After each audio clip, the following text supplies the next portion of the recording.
بسم الله الرحمن الرحيم أتى أمر الله فلا تستعجلوه سبحانه وتعالى عما يشركون ينزل الملائكة بالروح من أمره على من يشاء من عباده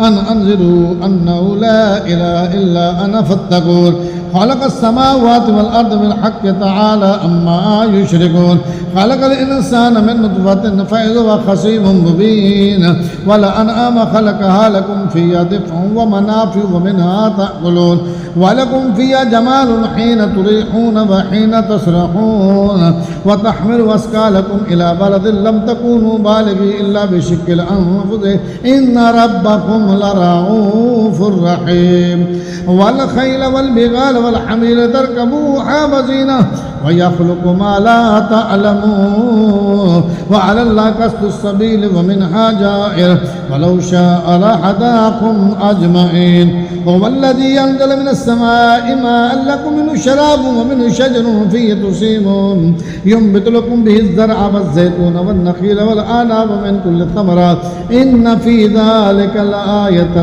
لقوم يتفكرون وسخر لكم الليل والنهار والشمس والقمر والنجوم مسخرات بأمره إن في ذلك لآيات لقوم يعقلون وما زرع لكم في الأرض مختلفا ألوانه إن في ذلك لآية لقوم يذكرون وهو الذي سخر البحر لتأكلوا منه لحما طريا وتستخرجوا منه حلية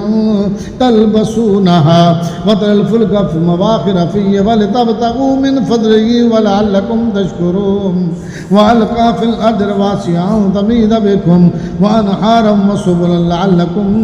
تهتدون وعلامات وبالنجم هم يهتدون أفمن يخلق كمن لا يخلق أفلا تذكرون وإن تعدوا نعمة الله لا تحصوها إن الله لغفور رحيم والله يعلم ما تسرون وما تعلنون والذين يدعون من دون الله لا يخلقون شيئا وهم يخلقون أموات غير أحياء وما يشكرون أيانا يبعثون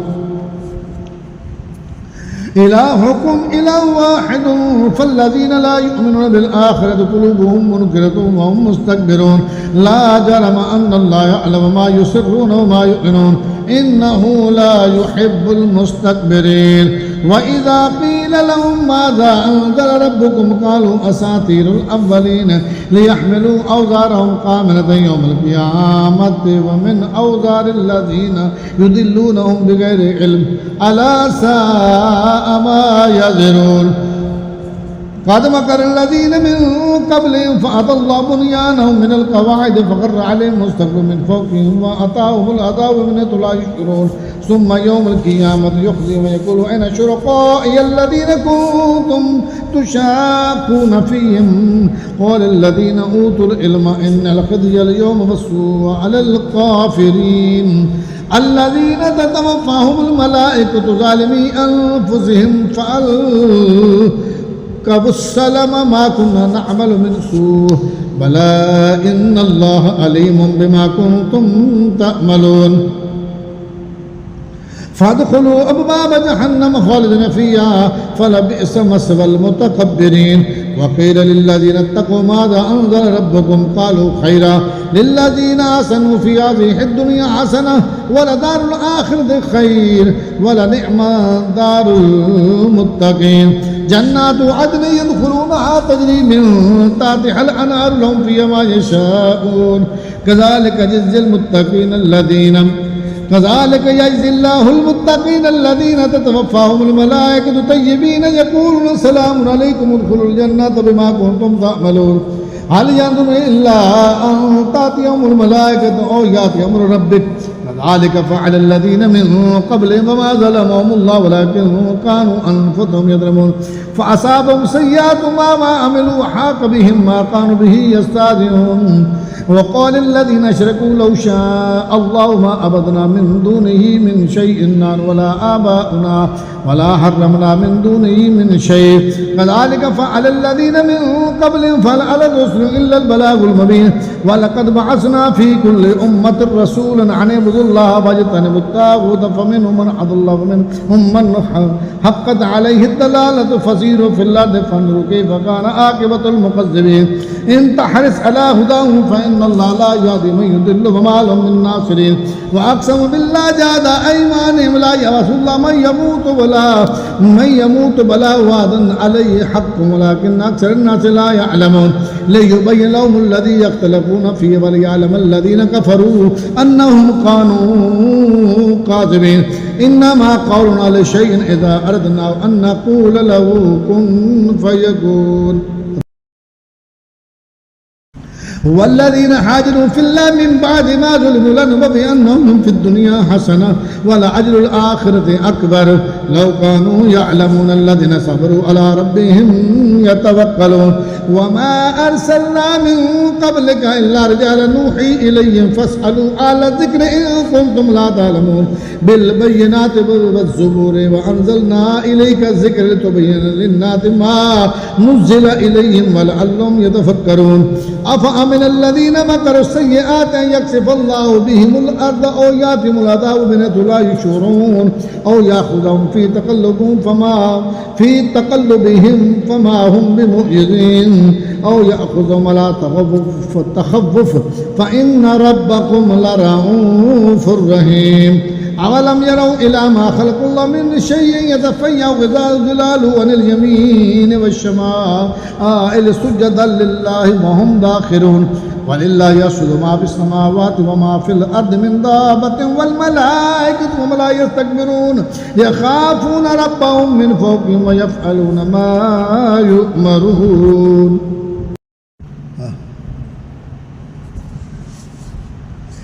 وقال الله لا تتخذوا إلهين اثنين إنما هو إله واحد فإياي فارهبون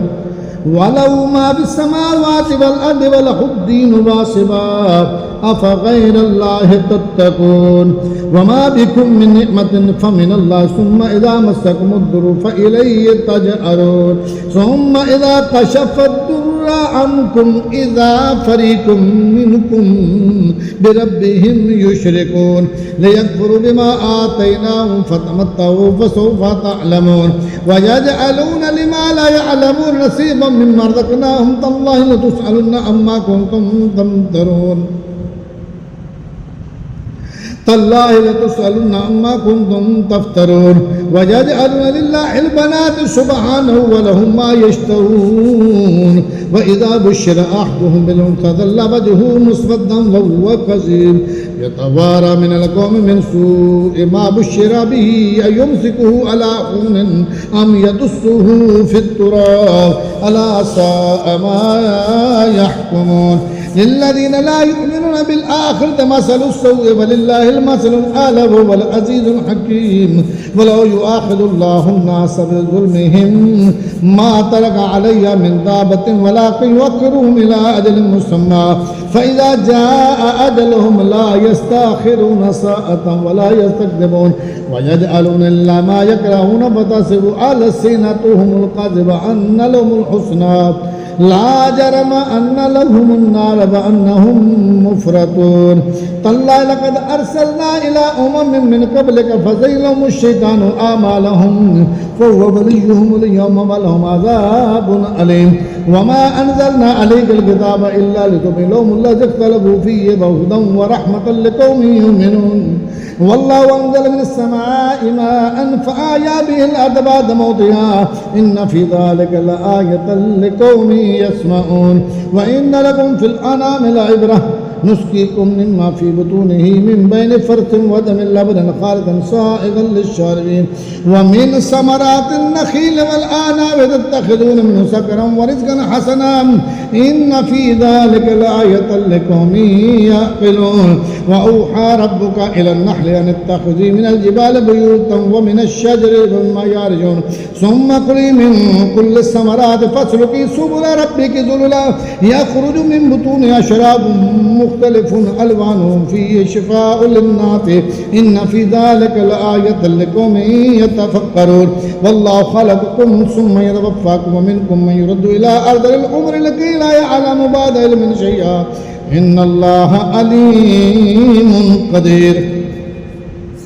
والله فضل بعضكم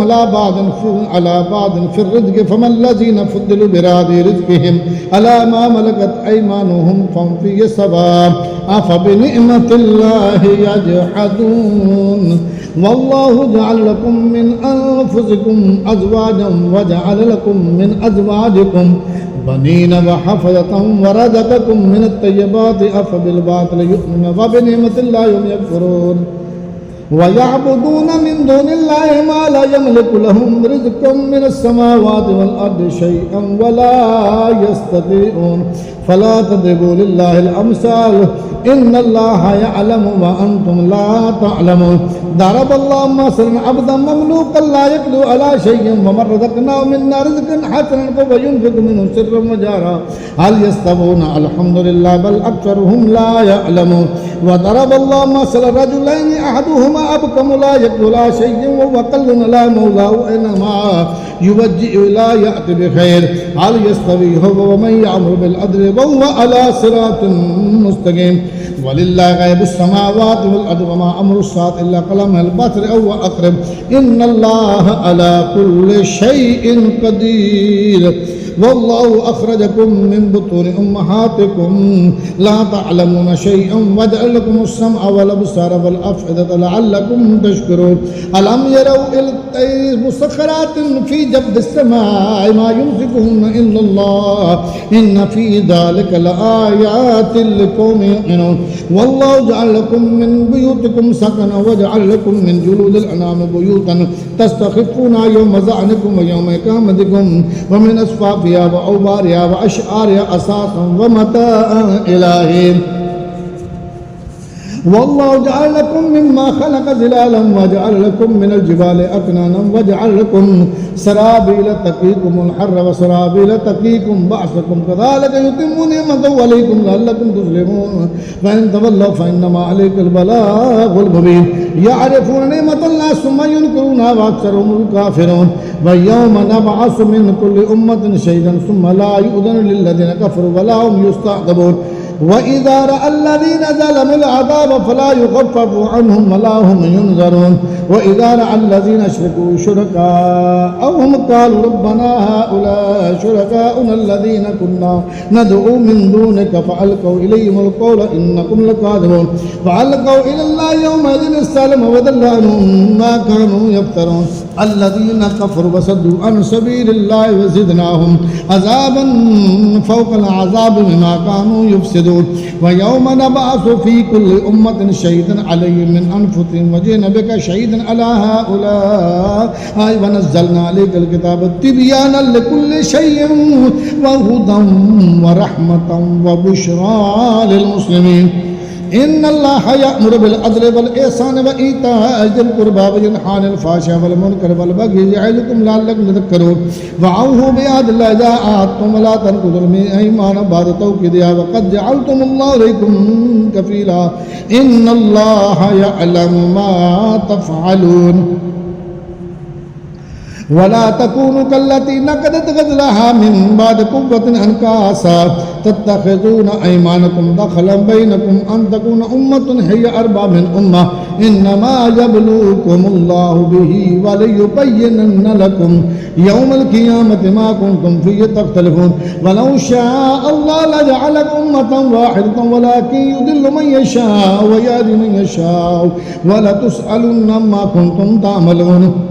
ولا اتخذوا أيمانكم دخلا بينكم فتضل قدما بعد ثبوتها فتذوقوا السوء بما صددتم عن سبيل الله ولكم عذاب عظيم ولا تشتروا بعهد الله ثمنا قليلا إنما عند الله وخير لكم إن كنتم تعلمون ما عندكم ينفد وما عند الله باق ولنجزين الذين صبروا أجرهم بأحسن ما كانوا يعملون من عمل صالحا من ذكر أو أنثى وهو مؤمن فلنحيينه حياة طيبة ولنجزينهم أجرهم بأحسن ما كانوا يعملون فإذا قرأت القرآن فاستعذ بالله من الشيطان الرجيم إنه ليس له سلطان على الذين آمنوا وعلى ربهم يتوكلون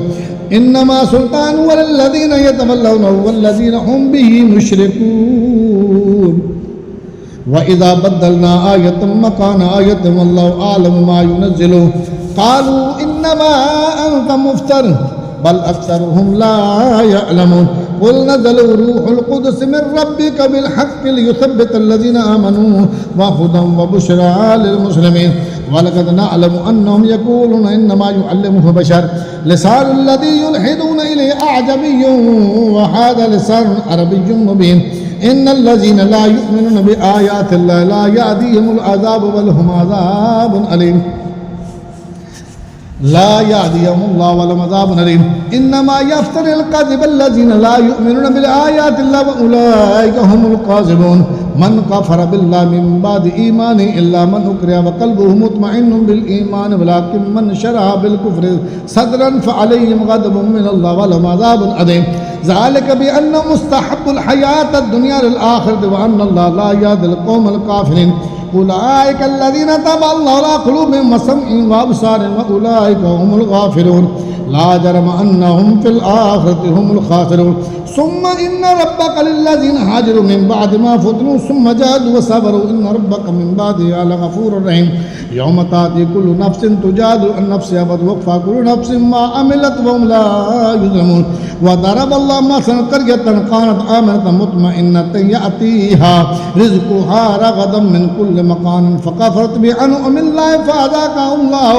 فأذاقها الله لباس الجوع والخوف بما كانوا يصنعون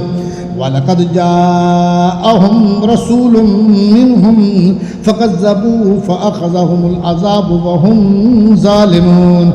فكلوا مما رزقكم الله حلالا طيبا واشكروا نعمة الله إن كنتم إياه تعبدون إنما حرم عليكم الميتة والدم ولحم الخنزير وما أهل لغير الله به فمن اضطر غير باغ ولا عاد فإن الله غفور رحيم